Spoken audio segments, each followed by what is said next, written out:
Hi, welcome to the marketplace. Coming up, Ghana's total debt stock expected to go up marginally for first quarter of this year after a significant drop in December 2022. Also coming up, analysts raise concern about current structure of the IMF economic program, but the fund says Ghana's program is robust to deal with structural challenges. We hear from resident rep of the IMF, Dr. Leandro Medina. We are quite confident about the strength of the program and that it will be implemented as it has been designed. Also coming up, Ghana Association of Banks describes the Bank of Ghana's end of September timeline to provide their recapitalization plans as prudent. I think it's in the spirit of building a base that can support the economic recovery. And our view is that it should be within the relief period, except that if you are a bank and your capital is below the regulatory minimum, it's in your own interest. My name is Daryl. Kwawu. Thanks for being with us. Details coming up.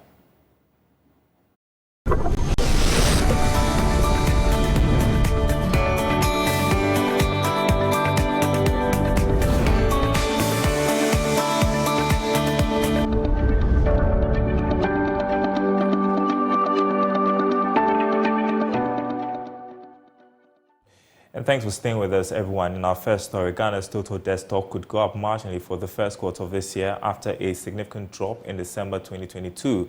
This is based on analysis of economic data for the first 3 months of 2023. Here's more in this report. Ghana's total debt stock witnessed one of its biggest drop in recent times. Bank of Ghana's data showed that it went down by 141 billion Ghana cedis to reach 435 billion Ghana cedis in December last year. This was not due to the debt exchange program or less borrowing by government, but just the fact that the Ghana cedi made some strong gains in December 2022 to hit 8 Ghana cedis, 57 pesos against the US dollar. This impacted on calculations of the debt numbers when it comes to converting the external debts into Ghana cedis. Well, a careful look at the first quarter exchange rate showed that from that 8 Ghana cedi range, it has reached more than 11 Ghana cedis to the dollar ending March this year. The development will change the numbers the next time that fresh total debt stock data is released by the Bank of Ghana. Ghana's total debt stock ending December last year stood at 435 billion Ghana cedis. This did not include government's commitment to some sectors of the economy, which the IMF had in the past contested as to how the debt numbers are calculated. However, now that Ghana is under an IMF program, the fund might force the Bank of Ghana to add these commitments, which will again push the debt numbers when it's published for the first quarter of this year.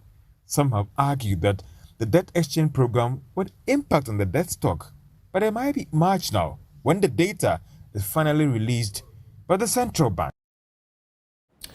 Now, President Akufo-Addo has said Ghana is planning a very disciplined approach in implementing the International Monetary Fund's loan program. The IMF's executive board last week approved a $3 billion loan over 3 years with an immediate disbursement of $600 million. Mr. Akufo-Addo told Qatar's Economic Forum, organized by Bloomberg, that Ghana was committed to rationalization of expenditure in the IMF's program would allow the government to tap international debt markets. And now we believe that it is going to provide us with a foundation for redirecting the economy, repositioning the Ghanaian economy, firstly, to regain the macro stability that had been lost. Secondly, to be able to have a better control over important data like interest rates, inflation. And then finally also to position us to be able to go back into the international capital market, which had been a source of funding for us for the first 3 or 4 years of our government. Do you see that happening soon? Because I know your finance minister said there's no rush to get back. There's no rush to get back, but nevertheless, obviously, why not? Can we not make take advantage of global savings. It makes a lot of sense to be able to do that. And the sooner we can do it, better. I think that what the finance minister means is that we're going to try as much as possible to maintain the discipline which is required, which is the most important prerequisite of a successful program. Right. And that would mean ramping up our own domestic savings, being able to put systematic controls over public expenditure to make sure that we're always cutting our coat according to our cloth, and giving the impetus to private sector development, private sector investment. We're looking at that more than we're looking for assistance from the multilateral development banks, etc. But basically, these are the objectives that we are. At the end of it, of course, hopefully, position the economy of Ghana in such a way that we have a more diversified economy, we have a stronger economy that can withstand the exogenous shocks that we have witnessed in the last 2 or 3 years, and be able, therefore, to stand on our own feet. Well, financial economist Professor Govt says it will be difficult for government not to borrow from the domestic or international capital market. He has been raising concern about the current structure of the IMF economic program, which is largely driven by revenue prescriptions. Professor Bokwen says Ghana's problem is not about revenue mobilization, rather expenditure. My considered view is that as a country, we cannot do without borrowing, either from the domestic market or from the international capital market. What we need to do as part of the IMF program is how do we strengthen the fiscal regime? How do we strengthen the public financial management, especially post-loan acquisition monitoring mechanisms? If you look at the current Public Financial Management Act, the process to acquire loan is clearly ironed out, drawing inspiration from the Constitution, and then through the PFM, the Minister of Finance, the role of Parliament, and all of that. But you will see that once the loan arrives, once the money arrives, and we throw the kinky party, and sometimes for balanced diet, we add wachi to it, right? then everything is left to the politicians to do and manage the money as they deem fit, okay? And therefore, sometimes, and then you see because of the rigidities, just roughly around 30% or so of the borrowed funds have essentially gone into infrastructure, okay? And then we have also not been able to ensure value for money in how these borrowed funds are invested. Because if you look at it across the world, you will see that some countries have even higher debt to GDP ratio compared to Ghana, okay? But the point is that if Ghana had invested the borrowed funds efficiently in enhancing the cash flow generation capacity of this economy, the conversation, the content of the conversation would have been different. Professor Govt speaking on upfront on JoyNews. Meanwhile, the IMF is insisting that Ghana's program has the required measures and policies to deal with structural challenges facing the economy. The program has come under some serious criticisms from analysts who have argued that it would rather leave the economy in a bad state after completion. But Western representative of the IMF, Dr. Leandro Medina, disagrees. He has been speaking on PM Express Business Edition, which airs tonight on JoyNews at 9.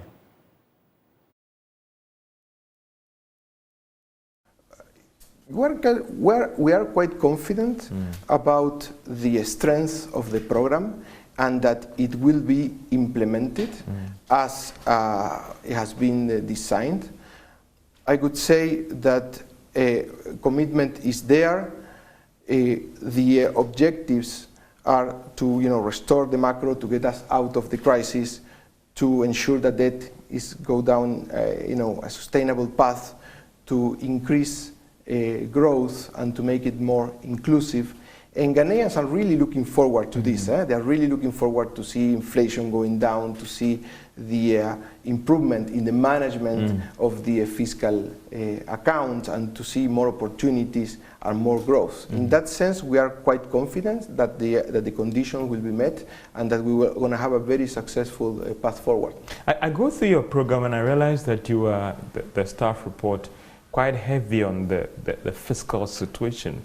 It appears that's where our major challenges in terms of the necessary corrections that this program is trying to do, right?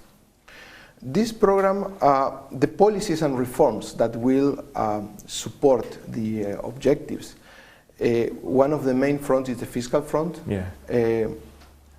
We expect a large and front-loaded fiscal consolidation. This will be done through revenue mobilization and also through making expenditure more efficient. But of course, this will be done while protecting the vulnerable, protecting the poor, because ensuring social protection is one of the key aspects of the program.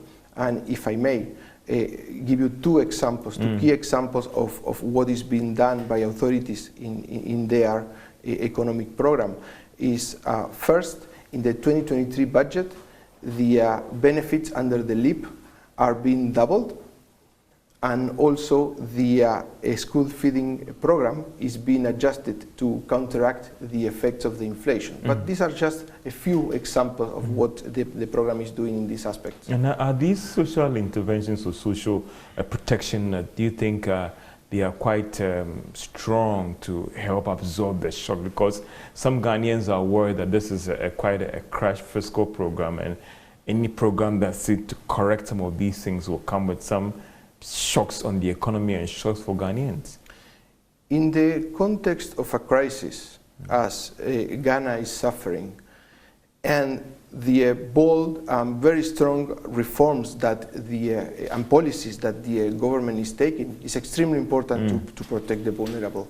And there are, as I mentioned before, there are key interventions that the government is doing to make sure that the shocks do not hurt the most vulnerable.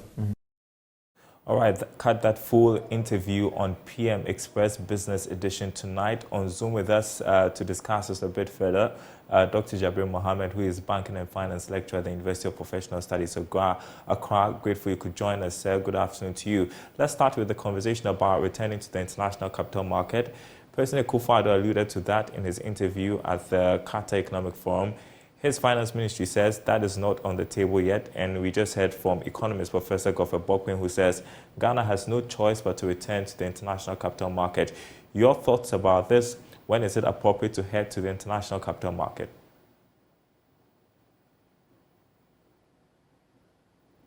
You're muted, sir.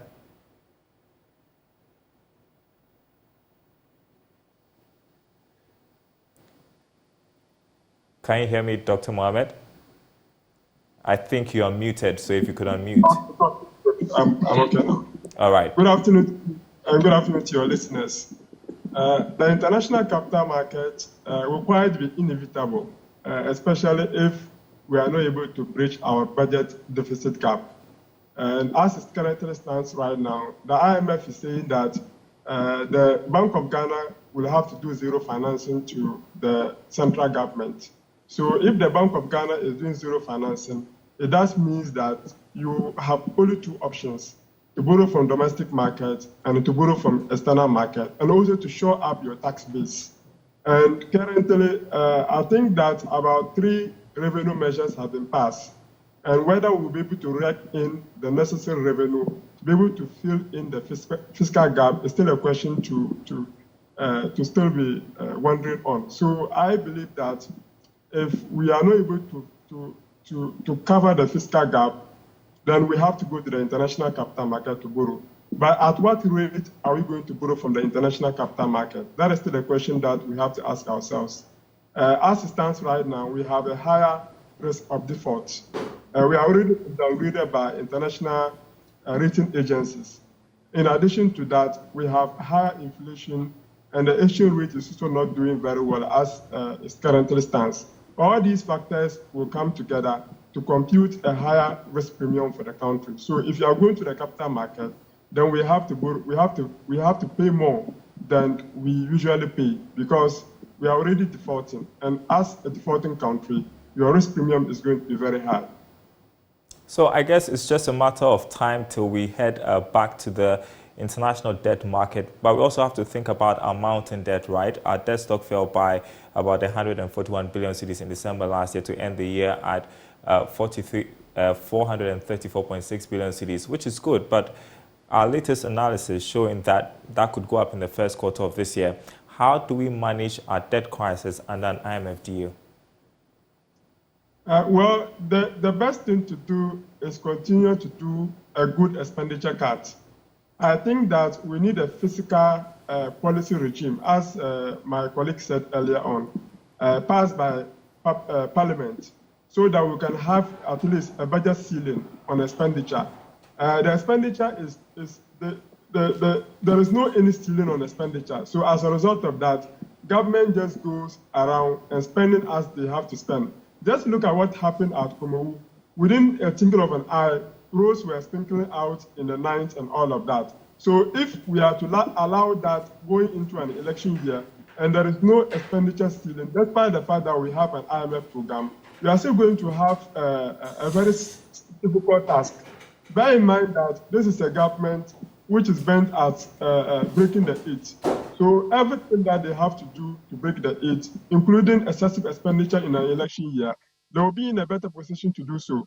So we have to, Parliament have to pass a law.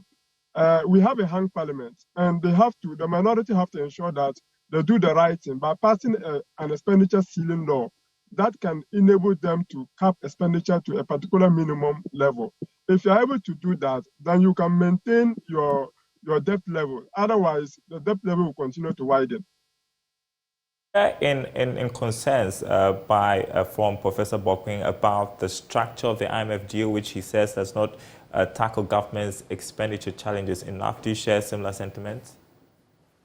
Yeah, that's what I already said, that I do share similar sentiment because, for instance, the government has a lot of flashy programs.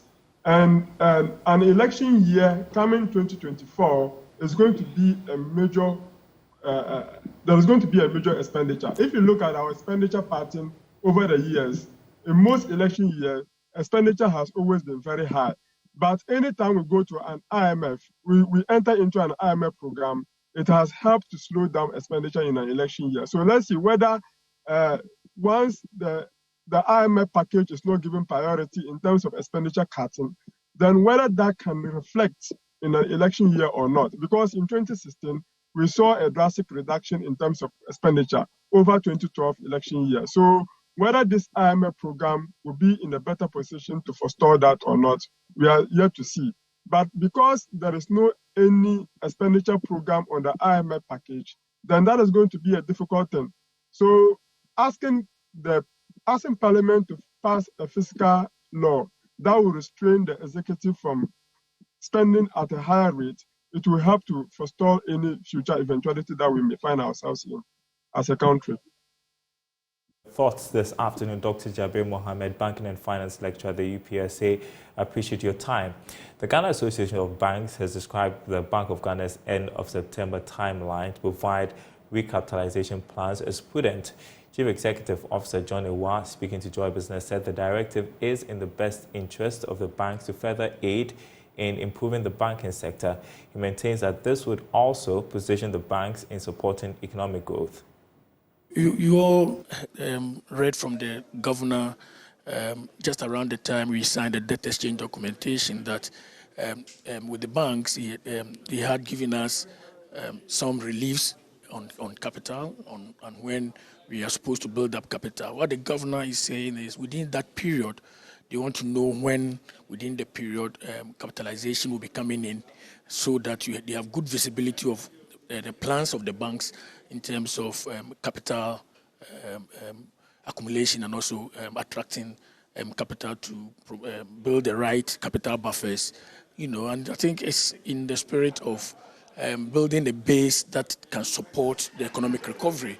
And our view is that it should be within the relief period except that if you are a bank and your capital is below the regulatory minimum, it's in your own interest that you move quickly to beef up your capital levels to levels that makes you meet the regulatory requirement and also have the required capital buffers to enhance your business.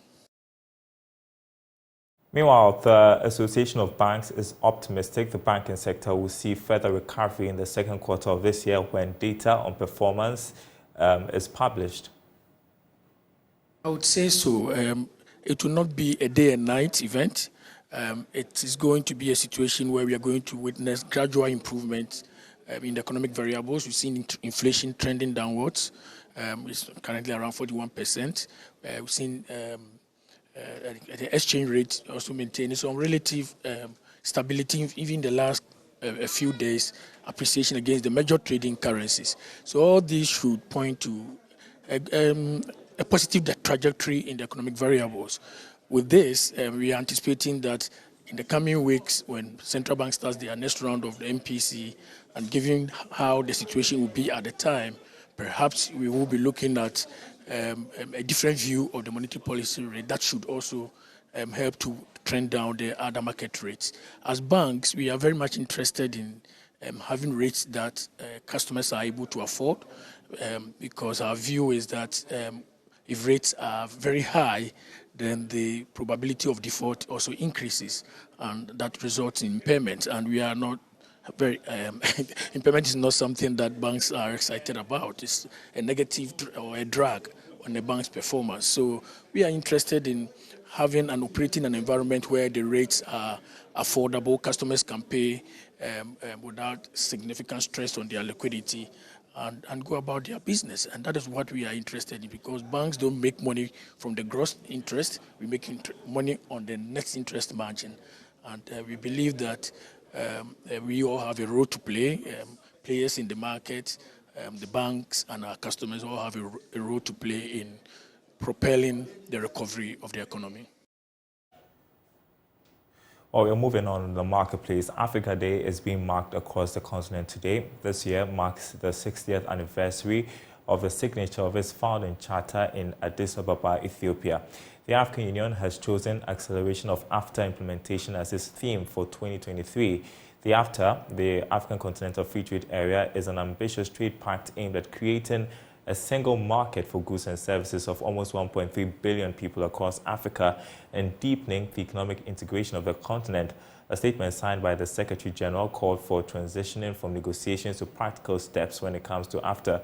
Joining me to discuss is Akufo-Addo, who's Regional Director of CAST International. Good afternoon to you. How would you rate the progress of AfTA?